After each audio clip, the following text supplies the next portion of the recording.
कांग्रेस के प्रवक्ता पवन जी ने जो मणिशंकर अय्यर का समर्थन किया है, ये कह के कि उनके जिह्वा पर सरस्वती बैठता है और मणिशंकर अय्यर ने प्रधानमंत्री को नीच कहा था।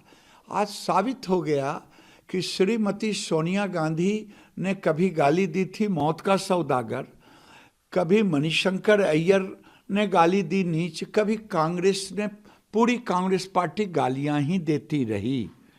और आज साबित हो गया कि ये सुनियोजित तरीके से कांग्रेस नरेंद्र मोदी को, प्रधानमंत्री, देश के प्रधानमंत्री को गाली दे करके ये अपमानित करने की कोशिश करते हैं। ये आज साबित हो गया, क्योंकि आज भी उनको ये चाय वाला पच नहीं रहा है कि चाय वाला देश का प्रधानमंत्री है। द मोदी क्वेश्चन डॉक्यूमेंट्री जो कि गुजरात दंगों पर आधारित है, पवन जी ने, कांग्रेस ने कहा है कि प्रधानमंत्री ने कल देश को शर्मसार करने का काम किया वक्तव्य देकर के। मैं कहता हूं कि प्रधानमंत्री ने देश का सीना तान के पूरी दुनिया में विवेकानंद के बाद देश को ऊंचा करने का काम किया। अगर पूरी दुनिया में भारत के गौरव को, भारत के विश्वसनीयता को बढ़ाया है तो नरेंद्र मोदी ने बढ़ाया है। कांग्रेस के प्रधानमंत्री जाते थे तो पता भी नहीं चलता था कि मौनी बाबा गए कि आए। आज मोदी जाते हैं तो डंका की चोट पे पूरा दुनिया जान जाता है, क्योंकि वो देश वाइब्रेंट होता है। आज देखिए, तुर्की और ईरान को भी मानवता के आधार पर एक दोस्त बन करके उन्होंने वहाँ उस भूकंप में सहायता करने का कदम उठाया। ये मोदी आज विश्व का लीडर है और भारत का सर ऊंचा किया है। कांग्रेस ने तो शर्मसार करने का काम किया पूरे अपने कार्यकाल में। यूपी में ग्लोबल इन्वेस्टर समिट हो रहा है। दूसरी बात, जिस ढंग से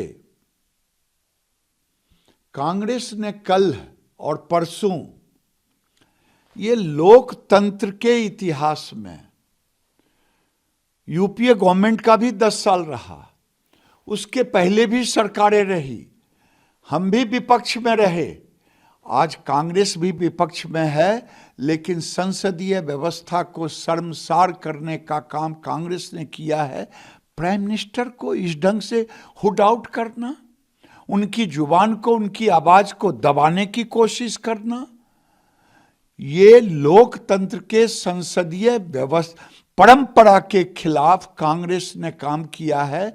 आने वाले दिन में कांग्रेस संसद की मर्यादा को गिराने का काम किया है और मोदी ने कह दिया कि एक अकेला सब पर भारी।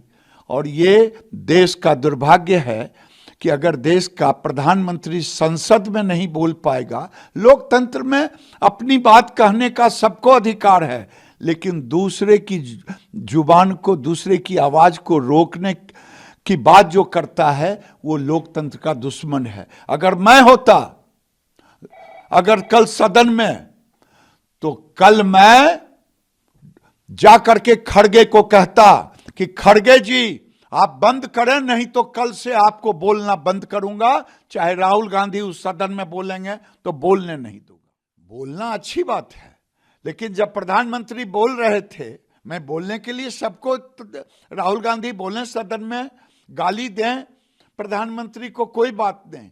चाय वाले प्रधानमंत्री, उनको अच्छा ना लगे अच्छी बात है, लेकिन प्रधानमंत्री जब बोल रहे हों तो आज तक भारतीय जनता पार्टी ने कभी प्रधानमंत्री मनमोहन सिंह की आवाज रोकने के लिए 1.5 घंटे तक इतनी आवाज करे, इतना हल्ला करे कि प्रधानमंत्री की आवाज बंद करने की कोशिश करे। ये लोकसभा में भी हुआ, ये राज्यसभा में भी हुआ। ये संसदीय व्यवस्था के लिए दुर्भाग्य। देखिए, अखिलेश जी के राज में, मुलायम सिंह के राज में कभी उनके एजेंडा में नहीं था कि यूपी का विकास हो, वहाँ के लोगों का जीवन स्तर उठे और इन्वेस्टर मीट करें और बाहर से लोगों को बुलाएं। जब वो उन्होंने 1 डिस्ट्रिक्ट 1 प्रोडक्ट लाया, आज मैं समझता हूँ तीसरा इन्वेस्टर मीट है। अखिलेश जी ने कभी किया नहीं, योगी जी कर रहे हैं। ये उत्तर प्रदेश का विकास हो रहा है, उत्तर प्रदेश में लोग आ रहे हैं, इन्वेस्ट कर रहे हैं। लेकिन अखिलेश जी का भी इन्वेस्टर मीट होता था, वो होता था गुंडों का मीट, वो होता था आतंकवादियों का मीट, वो होता था समाज में अलगाववादियों का मीट, वो उसी का इन्वेस्टर मीट करते थे। आज योगी उत्तर प्रदेश को बढ़ाने के लिए पूरे देश और दुनिया से इन्वेस्टर ला रहे हैं। आज प्रधानमंत्री जा रहे हैं, ये देश का और उत्तर प्रदेश के लिए सौभाग्य है। भाई हमने क्या किया, आज तीसरा इन्वेस्टमेंट है उत्तर प्रदेश में। उत्तर प्रदेश के विधानसभा में वो बहस कर लें मुख्यमंत्री से, हर साल वहां इन्वेस्ट हुआ है, कभी 60,000 कहीं 65,000 करोड़ का, कभी 80,000, कभी 1.5 लाख का।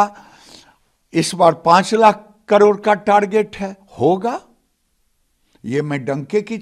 वो किए ही नहीं, वो तो गुंडों का इन्वेस्टर मीट किया, अलगाववादियों का इन्वेस्टर मीट किया, वो तो आतंकवादियों का इन्वेस्टर मीट किया, उसी का वो